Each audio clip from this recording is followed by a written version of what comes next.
Hi, this is Alex Levin. I'm one of the co-founders of Regal.io, and this is 15 Minute Founder. So I'm here with my co-founder, Rebecca, and today we wanted to talk about culture and what it means. And honestly, there's nobody better than Rebecca because at the companies we've been at in the past, Rebecca was literally the one who wrote the culture deck. I think all of us read the Netflix culture deck and aspired to that, and Rebecca got close. So maybe start there. When we were at the last company and you were thinking about important projects to do for the business, instead of picking a project that was linked to revenue, you said, no, I'm going to go take 3 months and go do this culture project. Like, how did that come about? Well, specifically, I think at the company we were at, I think we did this maybe too late, but we were either Series B or C by the time we actually went and decided to write down what the culture is for our company and what we wanted it to be and be intentional about it.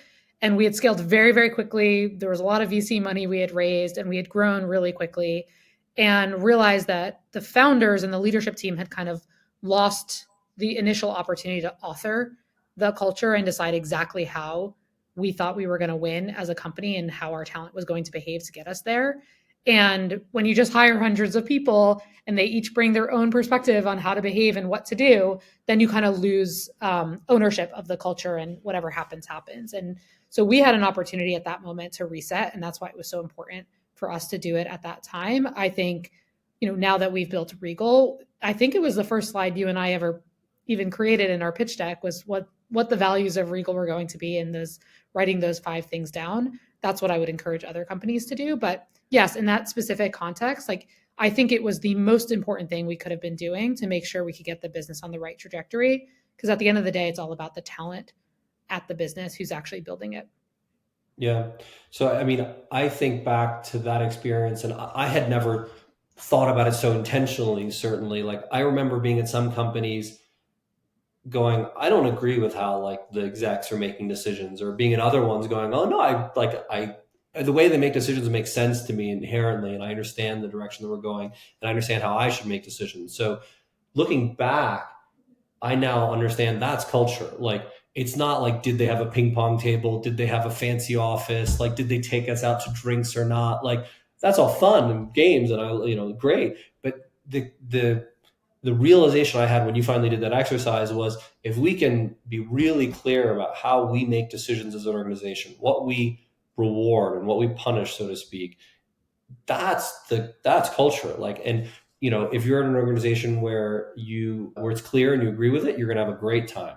If you're gonna Even if they don't have the ping pong table and the fancy office, but if you're in an organization where you don't agree with the way they make decisions, I think it's really a struggle. So, like, without naming names, as an example, there's a company that I used to work with a lot where their way of making decisions was all consensus driven, was very emotive, less data based. And I really struggled working with them because they would refuse to look at the data we gave them. They would refuse to let one person who was the boss there make the decision. And so it took much longer to get to an answer. And the answer wasn't necessarily one that made any sense to me, coming from a perspective of being very data based. And so it was just a good reminder of like how different some cultures can be. Yeah, and I think back to my experience before getting into startups, which was at Amazon, which is, I can say it because it's so famous for the culture and the set of values or principles that they've created. And I think what's great about it is it's great when it's not for everyone. I think a lot of people, when they think to what culture do we want to build, they think to set out and like what's going to make the most people happy and successful at our company. And I think that's the wrong way to go. I think it's to be really intentional about what you believe is going to make your company different and more successful and how you're going to operate to do that. And you want people to self select out. Ideally, you want to do that through the interview process, but you don't always get it right. And so if people join and they just say it's not for me because I don't share these values, that's actually a good outcome. And I think when I was at Amazon, not everyone realized that or shared that perspective and thought it was too like hardened about what the culture would be. But I think it's a huge part of why they're so successful. Yeah, I agree with you. Like, I think some people look at Amazon, they go, "Oh, I would love to work at Amazon, except for the culture." And I'm like, "No, no, that's the whole point. They only want the people that agree with their way of doing things because they want to do it that way. And if you don't agree with it, then you shouldn't go to Amazon. You should go to a different place where you agree with how they do things."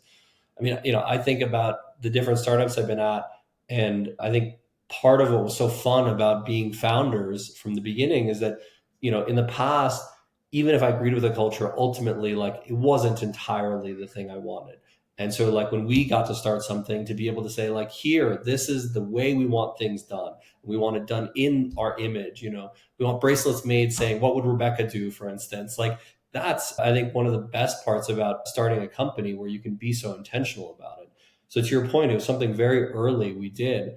So as you think about, how you come up with those values, like, how should people start doing it? Like, how do you come up with that list of what the things are? I think if you're doing it really early, in some ways, it's an extension of the quote DNA of the founders themselves. You and I sat down to have that conversation and asked ourselves, what's most important to us? What do we believe? What do we think are the set of things that have made us successful in our career? And do we think will apply to Regal and make Regal successful if everyone espoused those values? That doesn't mean everyone's the same, everyone thinks exactly the same, right? You pick a succinct set of things that people need to do or believe and operate against. And so I think it stems from the founders to start. And I think it has to be married to the type of business that you are, like the frugality principle, if that's something you really believe in, but you're in a fat margin business and a great market environment, like maybe that's not the most, top 5 important thing to put as part of the company, because it's not really critical that you win.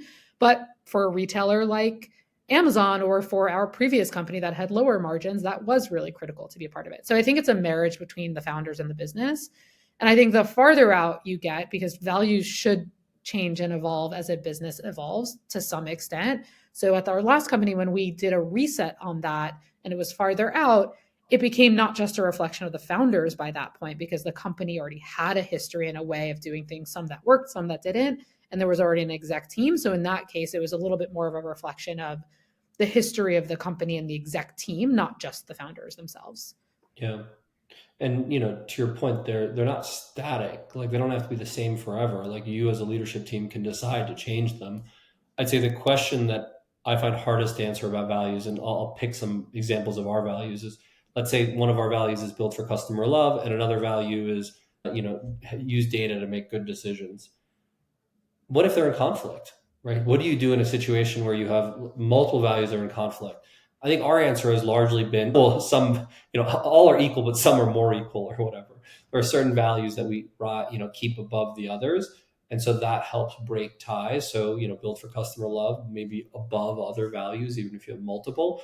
And I think the other answer we sometimes give, which is not very satisfying to people, but is honest, is it's okay for the values to conflict. Like, it doesn't mean that you always have to have a clear answer. The point of the values is to help you make the decision by forcing you to think through the lens of customer love and data.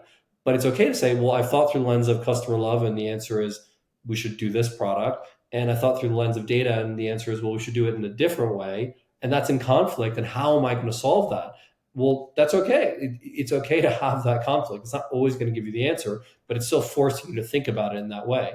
So I think, like, it's not bad for conflict to be created. Now, if you whitewash it and you pretend that, like, the conflict never happened, that's unfortunate. But if it's leading to important conversations in the company, it's great. It's a good outcome, in my opinion. Yeah, I agree. Values are a lens with which to evaluate opportunities and make decisions and act. That doesn't mean they're all going to point always in the same direction. It's the healthy tension and the discussion around it, and feeling as a company that you had the language to like help you understand it and make that decision, even if there was tension. That's important, so Yeah. that everyone is bought in to, okay, we did think about it in the right way. We reached this tension and we chose to make this decision and go forward. So you were talking about it before. You have a set of values. How do you, in interviewing, screen for those? How do you, in current employees, keep people focused on them? Like, what do you do to actually make sure that it's something that is lived throughout the company? So really tactically, and different companies do this different ways. You could literally have something that's called like a bar raiser interview or a culture alignment interview, where you're interviewing candidates, they're for a specific team, but you always bring in either a founder or some culture champion from another team that doesn't have skin in the game on this particular hire, because they're not going to report into them or be on their team, who is asking a set of behavioral questions. Tell me about a time where you had to use data to make a decision. And they're open ended. They're hinting at the values, but they're not telling the person the right answer. And you're evaluating, well, how did they pull that data? Did they really look at the data, and how did they inform their decision? And you're deciding, does this person really represent the data beats opinion value, which is one of ours.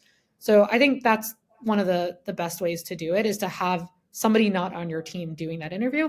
A different way of doing it is having, an interview circuit where each person on the interview team or interview panel has one or two of those questions. That's an alternative if you can't add a special interview for it. Yeah, there's an apocryphal story about McKinsey that I've always loved, where apparently 50 years ago, when they interviewed people, they used to also go to a meal and they would watch whether you put salt on your food before you ate your food, or pepper on your food before you ate your food. And there was a period where they wanted people who were more conservative. So putting salt or pepper before you tasted it was considered risky. And so, like, that would disqualify you on that value. And then apparently McKinsey switched into a mode where they wanted people who were more go-getters and would try things. And so putting the spice first was seen as something they wanted. So I tell that just to remind candidates that some of this is a little bit difficult for the interviewers to tell. So I highly encourage everybody who's going to interview, go look at their values, read them, self-diagnose. Is it something you agree with, right? Because if you don't, like, maybe it's not the right company. And if it is something you agree with, tell them.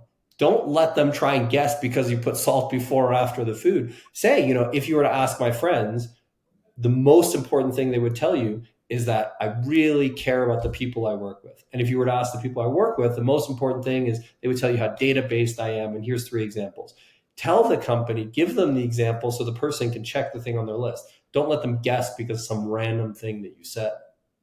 So then, let's assume, they've joined. We've done all kinds of different things to get people more involved in the values over time.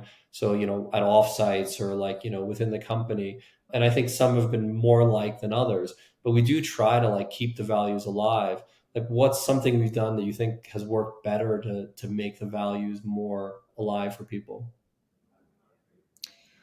I'd say two things come to mind. One is, I do think just celebrating people who do represent values is really important. And so we have different ways of doing that, whether it's at offsites, giving values awards and calling out people, having others call out people for an example of where they exhibited the value or a value. We also do values t-shirts where managers after 90 days pick a value that the person represents.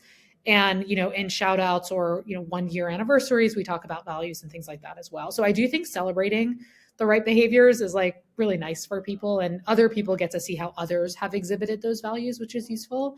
And then the other one I would think, in terms of more like instilling it, I've really enjoyed, at our offsites, at some level of abstraction, the values become a little bit meaningless. And so you and I take the time in our quarterly or annual offsites to not just talk about business performance and what can people do to help the business perform better, but we pick a value and we do a deep dive and we do an exercise. And so over time, we're actually building out our values or culture deck and making it more robust by giving examples and going a layer deeper to explain what each of the values mean. And then doing the exercise, I think, helps in a representative way, but people collaborate and live a value. And so I think those have been received. Yeah, I mean, always one of my favorite parts of offsites is where we, like, tap people on the shoulder at like meals with preparation to, like, talk about an example where, like, that value came to life. Because to your point, I think it's fun to recognize people and, like, fun for others to hear, like, an example where it really sort of comes alive. But I do want to make what would Rebecca do bracelets. I still think that would be good. So that's all we have today. So talking a little bit about value. If you ever want to reach us, feel free to email us at hello@regal.io, and we'll talk to you soon. Bye.